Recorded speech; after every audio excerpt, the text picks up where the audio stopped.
away from your cells. So there's this like protective mucus layer. When you start eating processed foods and animal products, you start to break down that layer, and pathogens enter, and you start to have inflammation and a war starting in your gut.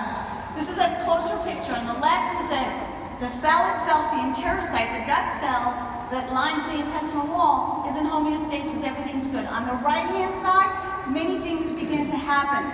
You break down that barrier with pathogens, and then you start to absorb fat at an increased pace. You're not supposed to be absorbing all that fat from your diet. So this is something that you can actually change. Your gut bacteria you can change. How many of you know if you were born through C-section or not, or if you were breastfed or formula fed, or if you've taken antibiotics, especially in the first 4 weeks of life? Have you ever eaten gluten in the form of wheat, rye, and barley? Anybody? Just checking. Not playing outdoors enough? Obsessed with a clean environment? Who's got Purell in their purse? Come on, give it up. Right? Eating sugary foods and artificial sweeteners, eating meat, fish, poultry, cheese, dairy. Anybody? Any of these factors mean anything to you? Yeah, we messed up our gut. So, you might say, after listening to me, you might say, you know what? I'm gonna clean up my diet, right? But most people fail. Why do they fail? It's because we have two brains. I don't know if you knew that. We have one up here, but we have the gut brain. And your enteric brain, I mean, you might go out here and say, you know, I really should have a salad for dinner, but your gut brain's gonna say, that little Indian chick, what does she know? You want a cheeseburger, right? So, your gut brain, experts say, the gut brain is a more complex nervous system, makes more neurotransmitters and hormones that regulate who you are. This is what's happening. They rule you. They rule us. So we have to turn around and do something about this. Enter the Shred 10 program. So think about like this. If you think about your gut microbiota as, if it's healthy, it's like a plush green lawn. And then if you got hit with antibiotics, everything dies. So you could take some probiotics. It's got limited value. You could try to replace bacteria. Don't want to talk about that tonight. So you can talk about feeding the good bacteria is the only strategy that really is something you can change right now, today.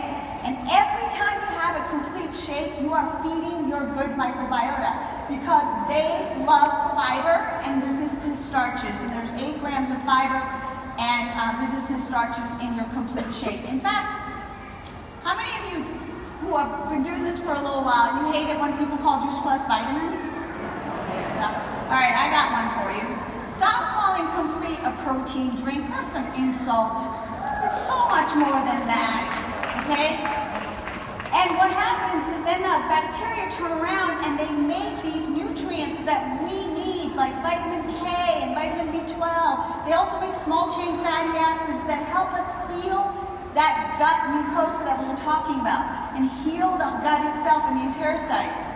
And Omega Blend also does the same thing. Omegas get absorbed and start to heal the gut. How many of you are loving your omegas, right? Okay. I honestly think it's, I'm going to talk about this for a second. I will make a Healthy Living Revolution video about this, talk about some of the questions that come up.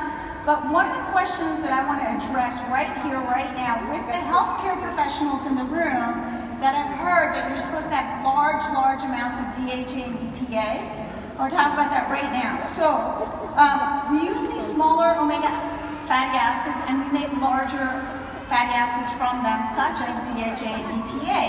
And a lot of that is in your brain. So of course people think that you need all that stuff for your brain. And there's also this contention that people with a Western diet can't do a good job converting small omegas, plant omegas, into larger omegas like DHA and EPA. That's the reasoning that's behind it. However, it's completely wrong. This is a really interesting article talking about the whole fish oil industry, which is a $1.2 billion industry. Not only is it unsustainable to eat fish and the burps, right, and the tape, whatever, but it's really bad for you. So I'm going to go into some history. a quick history of why people recommend high amounts of EPA and DHA, and it's completely wrong because the American Heart Association kind of messed things up a little while back. So back in the 70s, these two guys, Hans and Jorn, were studying Inuits. And they realized that these people ate mostly, whale meat or died higher in fatty fish. And they had lower incidence of heart attacks. So they hypothesized that, perhaps it's the omega fats.